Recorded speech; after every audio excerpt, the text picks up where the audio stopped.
14h, 16h, Brigitte Lahaie, Sud Radio. En compagnie de Bruno Martin, et je rappelle que Bruno Martin est le créateur de ce site éjaculation-précoce.net. Si vous avez des petits soucis d'éjaculation précoce, vous avez un peu le temps en ce moment pour faire des exercices, eh bien allez sur ce site, vous trouverez beaucoup de conseils et vous trouverez surtout les exercices qui vous permettront de tenir plus longtemps.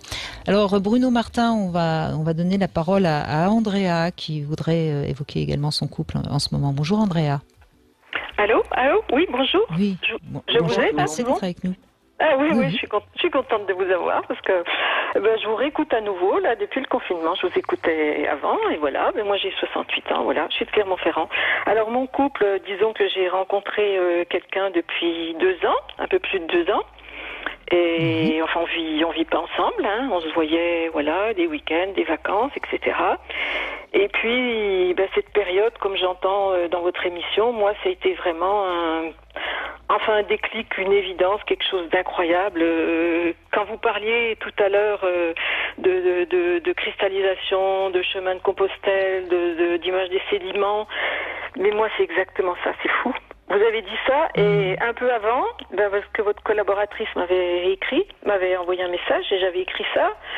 C'est incroyable quoi de voir comment tout ce qu'on avait appris quand vous avez dit ça, mais moi c'est exactement ça. Tout ce que j'avais lu, écouté avant, me profite maintenant. J'écris, je lis beaucoup, que ce soit Mathieu Ricard, Tesson, etc. Enfin des gens comme ça, les accords Toltec, enfin plein de choses, voilà. Et j'avais l'impression à un moment donné que ça me servait à rien, quoi. Enfin, j'avançais pas beaucoup. Et là, tout d'un coup, mais exactement comme vous avez dit, c'est un truc de fou, quoi. Voilà. Et puis au niveau de mon couple, là aussi, c'est un truc de fou. Tout s'est cristallisé. Et voilà, avant le confinement, je me disais. Donc vous vivez ensemble, vous êtes confinés ensemble. Non, vous êtes séparés. On vit séparément. Et là, je me dis, heureusement. J'hésitais au début, moi, à être confinée avec lui. Puis là, je me dis, mais non. Et c'est pas possible. Et ça sera plus possible, quoi. Et c'est pas ce que je veux. Et c'est pas cette relation-là qui me porte, qui m'épanouit, voilà. J'ai des trucs, mais c'est presque incroyable, moi, tout ce qui se concentre, comme vous dites, voilà. Et alors, c'est actuellement, je suis en contact avec cet ami tous les jours parce que, pour lui, il a d'autres soucis, voilà, de récidive, de cancer, mais qu'il avait déjà avant, etc. Et donc, je l'abandonne pas, mais je fais la part des choses, entre prendre soin de lui, l'écouter, prendre de ses nouvelles, évidemment, ce que je faisais déjà avant, et puis ce que je fais pendant, et ce que je fais. Vous restez dans un lien d'amitié, mais vous vous rendez compte à quel point il n'y a pas de lien réellement d'amour profond, quoi. Oui. Et c'était trop peut-être, comme vous le dites souvent, puis comme on le sait, mais des fois on veut pas, parce que c'est quand même, entre guillemets, des fois un peu confortable, hein, d'avoir quelqu'un. Mais voilà, faut faire la différence entre avoir quelqu'un et, qu'est-ce qu'on veut, et je me rends compte que je veux vraiment être dans une relation épanouie, quoi, dans un échange, aussi bien au niveau spirituel, intellectuel, physique aussi, hein, parce que voilà, hein.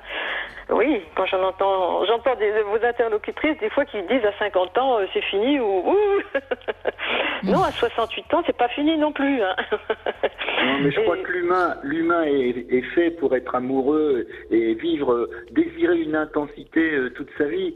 Et beaucoup s'embourbent dans un espèce de doux compagnonnage très, très anesthésiant. Exact. Oui, voilà. C'est les mots que je cherche quand vous dites ça. C'est pareil, ça, c'est des mots qui me font écho. Voilà. Un compagnonnage anesthésiant. Voilà. Ça, c'est un truc quand vous dites ça, c'est ces 2 mots, des fois, j'arrive pas à dire, et puis je trouve les mots dans ce que vous dites. Et c'est exactement ça. Et je veux pas un compagnonnage anesthésiant, quoi. J'ai envie encore de gravir des montagnes, de ce que je fais, au sens... de vibrer, oui. Mais le problème, le problème, Andrea, c'est que beaucoup de gens, dans leur sexualité, comme ils osent pas, comme ils restent un petit peu dans le contrôle, pour justement ne pas toucher des parts d'eux-mêmes qui pourraient les mettre en danger, ou en tout cas on finit par avoir une sexualité très très mécanique, très, j'allais dire, très banale, et donc tout doucement elle s'éteint, cette sexualité-là, parce qu'une sexualité banale, à un moment donné, on n'en a plus envie. Et je crois que c'est ça le problème, Bruno Martin, c'est cette difficulté qu'on a à vibrer, à laisser vibrer, et laisser vibrer, c'est parfois des cordes qui vont un petit peu nous surprendre et nous mettre mal à l'aise. Peut-être que le contrôle est peut-être le pire ennemi de la sexualité. Oui, il faut savoir, c'est ce qu'on disait tout à l'heure, des petites doses d'interdit, des petites doses de surprise. La surprise aussi, ça compte énormément, et on a de moins en moins de surprises avec le temps. La créativité, le fait de pas penser fatalement qu'on vieillisse et rentrer dans un accord avec ça. Vous avez raison de vous révolter. Révoltez-vous, soyez vivante tant que vous pouvez. Je suis d'accord, faut se révolter, oui. Non, mais je suis tout à fait d'accord avec ce que vous dites. Et puis quand vous parlez aussi de sexualité, Brigitte, à chaque fois quand je vous entends, c'est aussi vraiment une sexualité qui soit, reliée, c'est évident. Sinon, ça rime à rien, puis ça n'a aucun sens, puis ça n'a aucun, pour moi, c'est nul, quoi. Une sexualité reliée Alors, au spirituel, ça n'a plus aucun... Andrea, ça n'a plus aucun sens quand on a atteint une certaine sérénité et qu'on est en accord avec soi. En revanche, quand on est ado, quand on est jeune, quand on se cherche, je pense que la sexualité, même si elle est un peu, vous voyez, elle est importante, parce que c'est comme ça aussi qu'on se construit. Ah évidemment. Voilà, mais ce que j'ai pas eu à cet âge-là. Il faut pas louper les bonnes étapes. Je fais ma crise d'adolescence maintenant, il n'est jamais trop tard. Non, mais comme j'ai eu une éducation judéo-chrétienne, et voilà, et j'ai eu du mal à m'en sortir, et voilà, mais bon, on peut toujours rattraper, et puis faire sa crise d'adolescence à 70 ans, pourquoi pas. Il est toujours possible de rattraper le temps perdu, mais avec quand même cette lucidité qu'on rattrape le temps perdu, mais visiblement vous l'avez, cette lucidité, parce que vous n'êtes pas non plus prête à n'importe quoi pour rattraper le temps perdu. Ah non, c'est sûr, et de moins en moins. Non, mais c'est ça. Non, je suis pas. C'est ça l'essentiel. Non, c'est sûr. Non, mais je vais pas courir après des gamins non plus, et je sais où est ma place, et je sais. Non, tout à fait. Mais comme vous dites, vivre. Oui. Et on a trop tendance, puis actuellement, avec on entend partout sur les ondes, mais c'est vrai, ces barrières aussi des âges, quoi. Même quand j'entendais là le confinement au début, notre président là qui voulait confiner les plus de 65 ans, les vieux, avait-il dit. Mais c'est un truc de malade, quoi. Quand j'ai entendu ça, mais je dis c'est pas vrai. J'avais envie de l'avoir au téléphone, lui dire mais les vieux, je veux dire, sa Brigitte, pas vous, sa Brigitte, elle en fait partie, donc. Il a peut-être confiné depuis un moment. Voilà.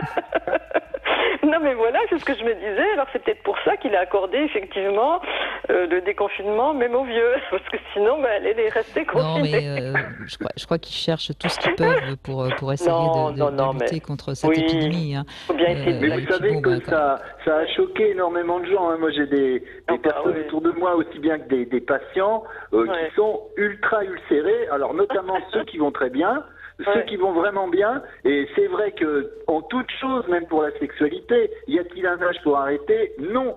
Ce qui vous arrête, c'est l'état de santé. Vous pouvez être en mauvaise santé à 35 ans et arrêter votre sexualité, et puis à 68 ans, je connais des hommes et des femmes magnifiques qui sont totalement prêtes à vivre quelque chose d'extraordinaire. Il faut raisonner en termes de santé. Oui, tout à fait, santé physique et mentale. Oui. Oui, mais exactement. Tout à fait. En tout cas, je suis ravie de vous avoir entendu, Andrea. Je trouve que c'est un message très positif pour terminer cette émission où on parle quand même beaucoup de sexualité, de désir, d'envie. Alors, Bruno Martin, je vous donne mon petit tiercé. Qu'est-ce qu'un bon amant? Pour moi, je dirais que c'est d'abord une réceptivité à ses propres sensations et à celles de sa partenaire, une capacité à la lenteur, Je trouve que les hommes ont parfois un peu trop tendance à être dans l'action. Et puis je dirais en troisième quand même une verge dure, parce que on a beau dire, ça fait partie quand même des qualités d'un bon amant. Et je crois qu'Andrea est d'accord avec moi. Vous êtes d'accord avec ça, Bruno Martin ? Oui. Moi, j'avais fait mon petit classement. Je me suis retrouvé. Alors, bien connaître son excitation, ça veut dire que, bon, effectivement, on va maîtriser l'érection et l'éjaculation. Deuxième point, être à l'écoute des sources d'excitation de sa partenaire, parce que l'écoute de l'autre, ça nous permet d'avancer dans le bon sens. Et aussi, moi j'ai rajouté savoir jouer au chat et la souris. Alors dans le cadre de la souris, c'est plutôt la femme, et le chat, c'est l'homme. C'est-à-dire s'amuser à jouer, et peut-être dans la lenteur, avec toute surprise, cette créativité. On est sur la même longueur d'onde, en effet. Alors très vite, parce qu'il nous reste à peine une minute, Bruno Martin, sur les femmes, j'avais donné une connaissance de sa propre jouissance, ouverte à la fantaisie et un vagin tonique. Oui, on n'est pas loin de la même chose, parce que j'avais mis aimer la sexualité pour elle-même, donc connaître ça. Voilà, l'exprimer par les mots, et puis aussi savoir oser l'exprimer par le corps, et puis être réceptive, c'est ouverte à tous les jeux. Voilà. Bon, avec tout ça, vous avez plus qu'à travailler. Et puis, si ça marche pas, vous nous appelez sur Sud Radio 0826 300 300. Tous les jours, de toute façon, on peut parler de sexualité, vous donner des conseils. Demain, on sera avec François Bourgognon. On va parler de l'être et non pas du faire. Ça sera certainement encore une émission passionnante. Et tout de suite, je vous laisse en compagnie de C'est votre avenir. Merci beaucoup, Bruno Martin. Vous pouvez aller le retrouver sur son site éjaculation-précoce.net. 14h, 16h, Brigitte Lahaie, Sud Radio.